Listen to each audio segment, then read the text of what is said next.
So we've now taken a look at the spring and autumn period in Chinese history, ever so briefly, the Qin and Han period, formative period in Chinese imperial history, and you've now read the excerpt from Bentley's Old World Encounters book, and so you're aware of how and why Buddhism made its way into China, and you are aware that it existed there for a very long time as effectively an expat religion, a religion for merchants especially, and those plying the Silk Road trade routes, and so forth.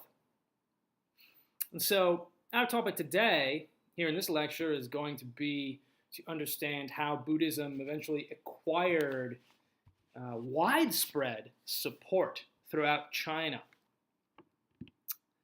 That is to say, how we move from examples of individual conversion or small community conversion or elite conversion to what we call social conversion, which is more meaningful and important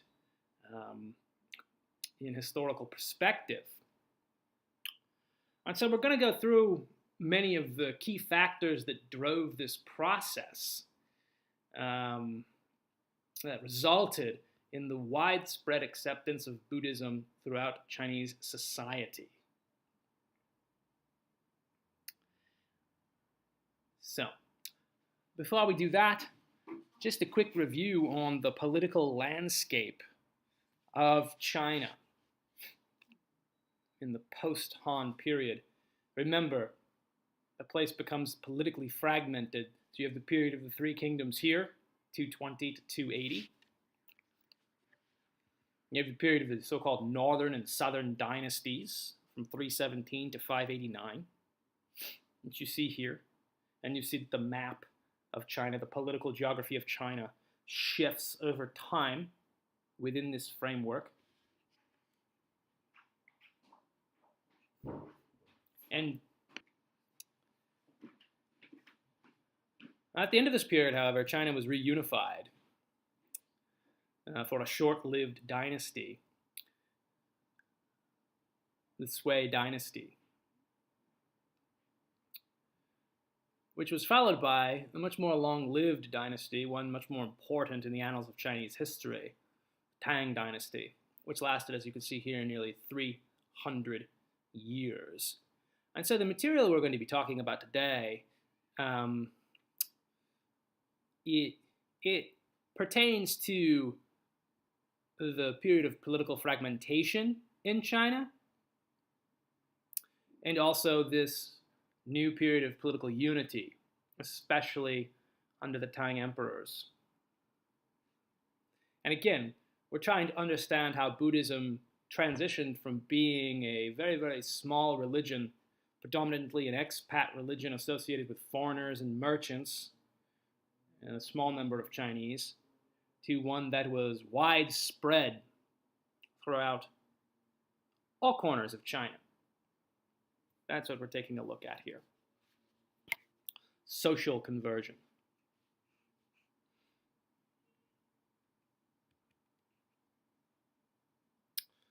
So first we can say that for a religion to be successful in the marketplace of religions, it has to have appeal. And Mahayana Buddhism, which we've already talked about in our last unit of study on India, apparently had that appeal. It offered a doctrine of accessible salvation through the aid of the bodhisattvas. And this appealed to the masses in China on numerous levels. So that's our first key factor to explain the social conversion of China to Buddhism.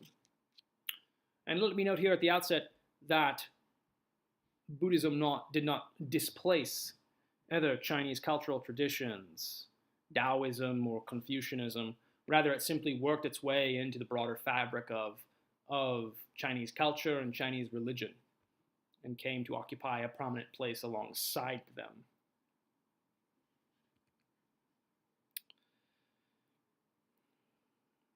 Another key factor was Taoism itself, and more broadly, various processes of syncretism.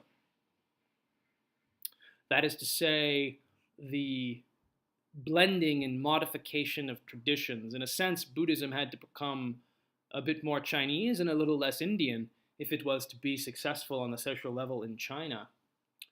And Taoism proved to be the bridge that was used to communicate the faith at this time.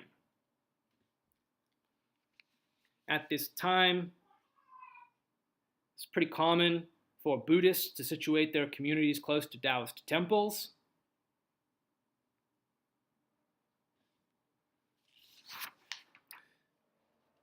And the use of language in Chinese Buddhism also was rooted in a Taoist framework, at least in part.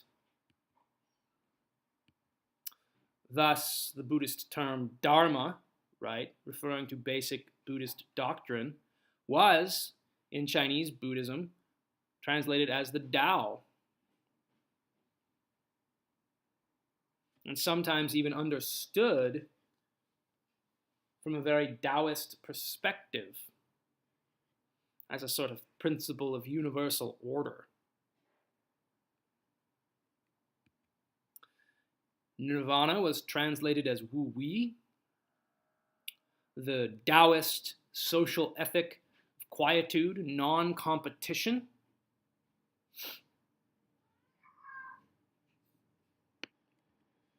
And Sila, a Sanskrit term used commonly in Buddhism, conveying certain ethical frameworks, or more broadly, morality, was translated as Shaoxun. This is actually the term that the Confucianists used when describing filial piety.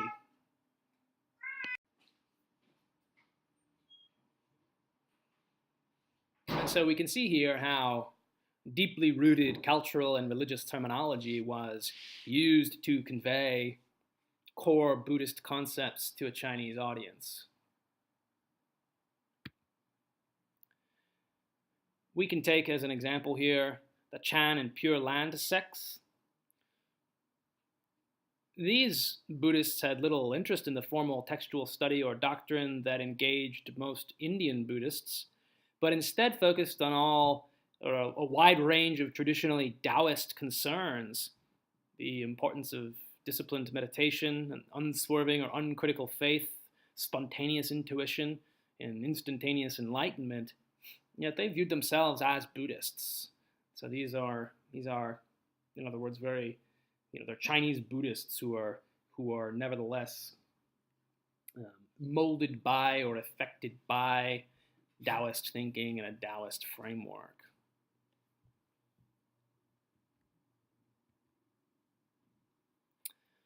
Well, continuing with our second key factor, syncretism,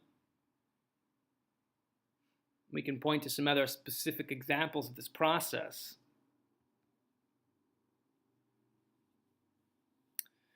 The concept of reincarnation was, in fact, imported into China with Buddhism and eventually incorporated into Taoism itself, which led to its widespread acceptance in Chinese society.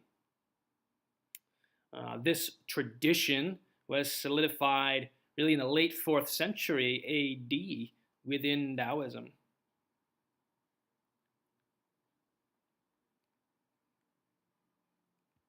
Sunyata, a Buddhist concept of emptiness, was also incorporated into Taoism.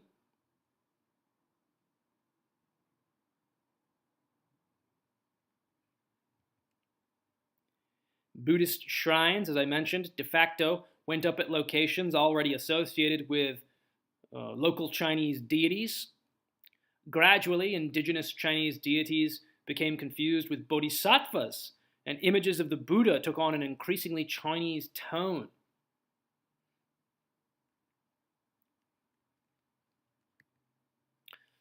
Likewise, a key Buddhist festival, the Feast of All Souls, one of the most important in popular Buddhist religion, changed in the Chinese context to emphasize the overwhelming importance of family by incorporating and making a place for the observance of family and ancestor cult in its Chinese manifestation. So we can see here the cultural bridging taking place, the blending of cultures, Buddhism and Taoism, Indian and Chinese terminology, and so on. And this is a key factor in making Buddhism, which was a foreign religion, acceptable to the majority of Chinese. This is what we mean when we say Buddhism had to be translated into a Chinese framework. Well, this is the process through which that happened. And we could, of course, say more about this. It's a large and complex thing that occurred over centuries of time, but syncretism is a key element here which is necessary for social conversion. Without it, Buddhism would have remained a small expat religion within China, and may, over time, have simply faded away entirely. Recall that Buddhism was not very successful in Persia, for example. It simply did not find an audience there. It never really translated well. And importantly, the imperial authorities, who were Zoroastrian, acted out against it.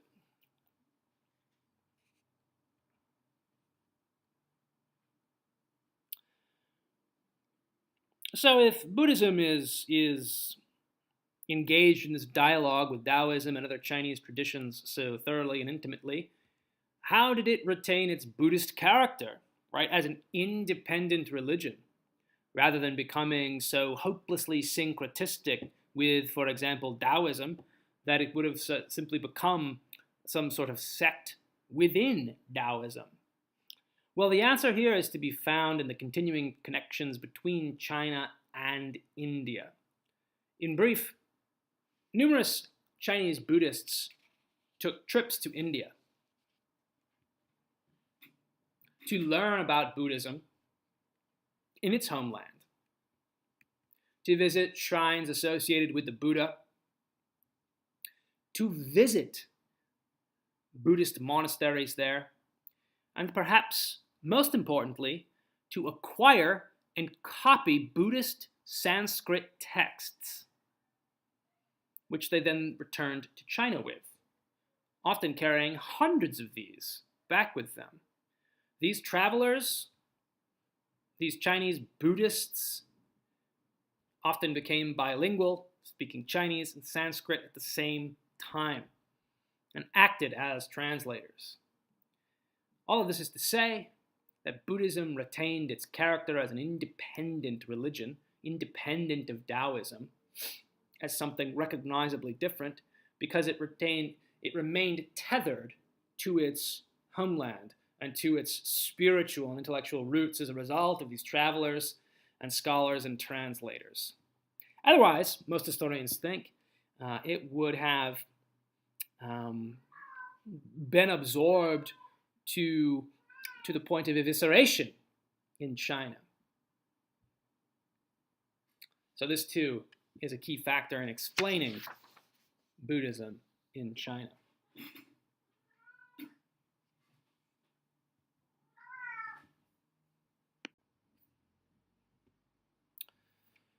A third key factor was the display of power by Buddhist monks. Displays of magic, miracles, which lent credibility to Buddhist claims that benefits flowed from the faith.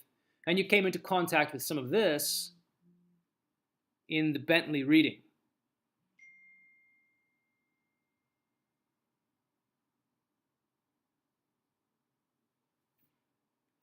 A fourth key factor was gentry Buddhism in the South.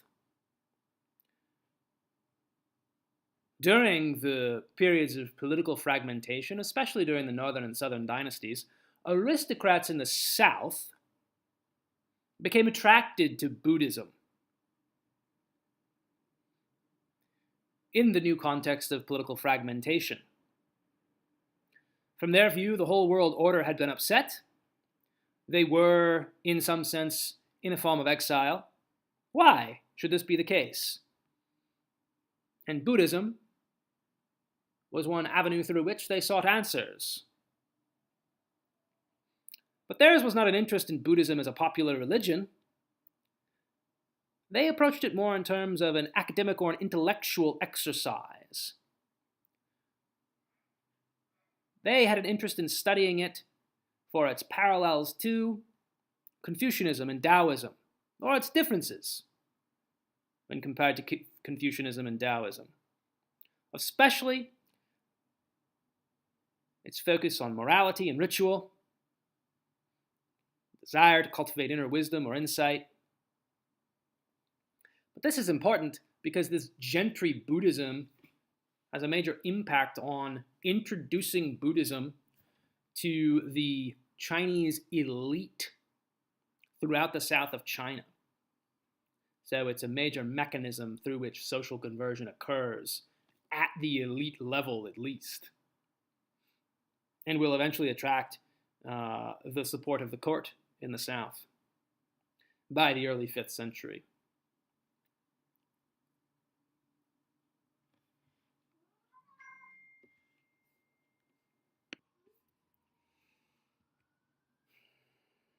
Other key factors in the spread of Buddhism throughout China more broadly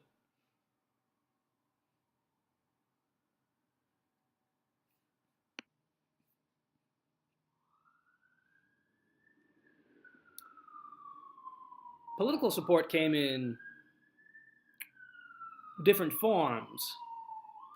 In the north, during the period of the northern and the southern dynasties, the so-called Toba emperors, who were not ethnically Chinese, rather they had come from north of China on the Central Asian steppe and had conquered the northern half of China, incorporated Buddhism alongside their own predominantly shamanistic faith. They supported Buddhist infrastructure. They built monasteries and temples. They granted lands to these monasteries. They led popular religious festivals and supported monks generally. But this in turn meant that they closely supervised the entire Buddhist community and demanded in exchange that they themselves, the Toba emperors, be worshipped as incarnations of the Buddha. Thus, Buddhism served as a legitimizing force for these foreign nomadic rulers ruling in northern China. They, however, created the first widespread Buddhist state institutions and infrastructure in their capitals of Luoyang and Pingcheng.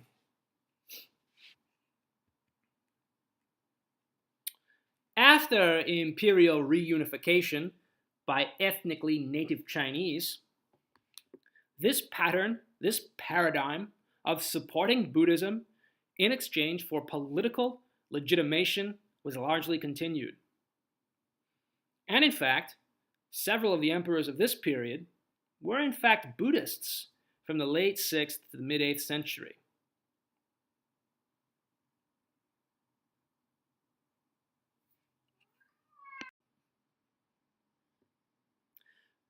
The Buddhist leadership and, let's say, infrastructure was placed under ministries of religious affairs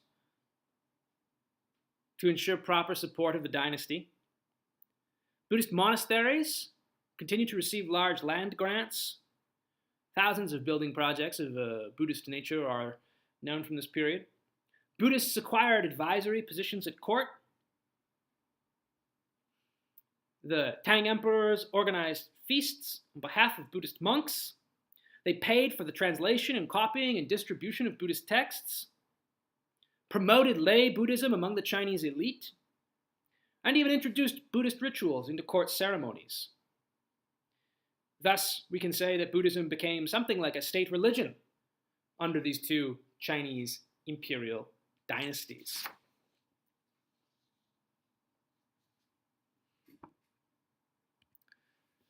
And it is at this time, and no coincidence that it is at this time, that we start to see that Buddhism acquires widespread popular support throughout a unified China.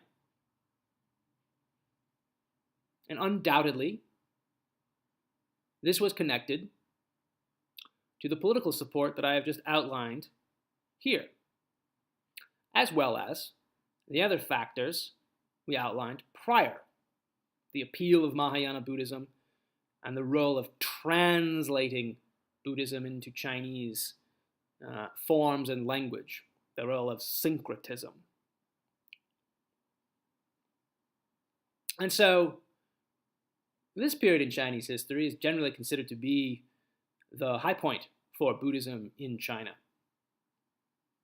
a point at which it is overtly supported by Chinese emperors, some of whom are in fact Buddhists themselves, a point at which there is widespread popular support for Buddhism, lay Buddhism as a religion, as a popular religion, a point at which the Buddhist monasteries control a lot of land and economic resources, and so on. But, always lurking in the shadows, were those in Chinese society, at the court especially, within the aristocracy, who nevertheless found reason to criticize Buddhism for a variety of reasons. These critics maintained that Buddhism diminished the authority of the state. They criticized the monasteries as contributing nothing to economic prosperity and for being a drain on economic resources. They criticized Buddhism for being a barbarian faith inferior to native Chinese cultural traditions.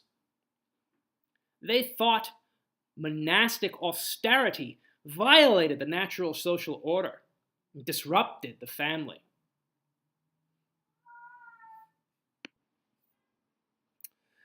Now, much of this criticism came from Confucian quarters, and I hope you can see at this point how Buddhism, even in its Chinese incarnation, its Chinese form, would have contrasted with or contradicted a lot of the central tenets of the Confucianists.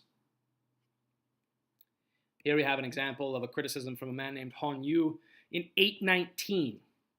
He was specifically protesting the Tang Emperor's worship of a finger bone said to come from the Buddha himself, that is to say, a relic of the Buddha.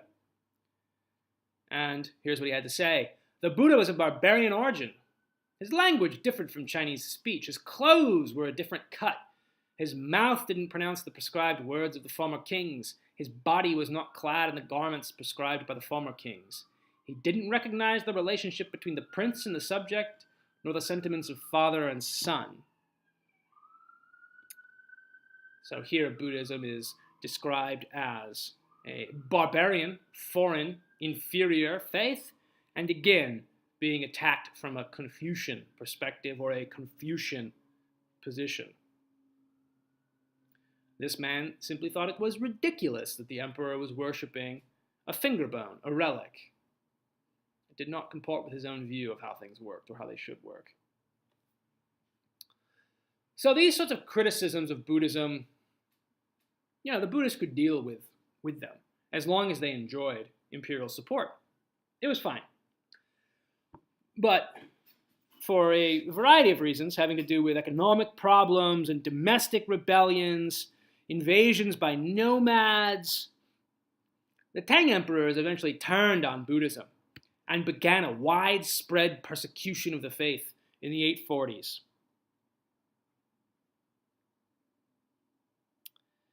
The Buddhists were a target for a lot of reasons. But some of these included the fact that Buddhist temples and monasteries, which had acquired vast tracts of land, also paid no tax. The land grants were tax-free. Temples, Buddhist temples, had become a refuge for those avoiding conscription within the Chinese system. They were thought to be places where criminals were hiding out of the reach of the state. They had come to be viewed as centers of political intrigue and problematic in other ways beyond. And so between 842 and 845, the emperor issued a series of edicts repressing Buddhism and fundamentally altering its relationship with Chinese state and society. Thus, in 845, 4,600 monasteries were closed. 40,000 temples and shrines were closed. 260,000 Buddhist monks, who also existed off the tax rolls, were forced to return to the laity.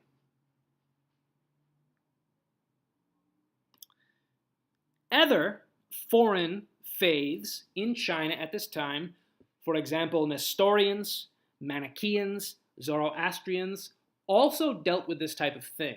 But it was the Buddhists who bore the brunt of it, because they were the much bigger community of faith.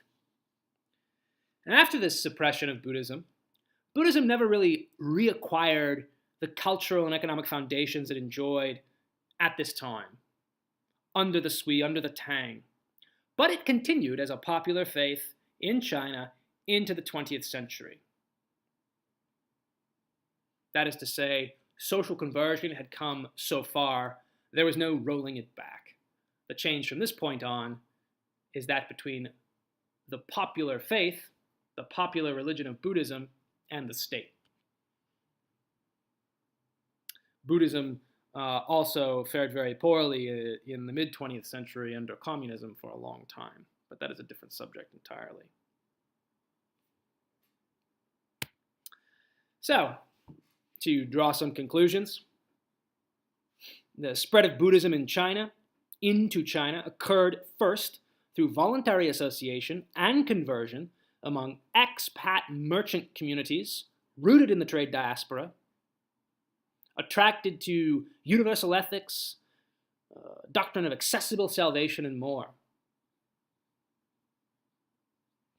Then, ruling elites, especially the nomads who conquered the north, found it appealing as a means to legitimize their rule, perhaps even as a statement of anti-Chinese perspective, and a means to unify their subject populations.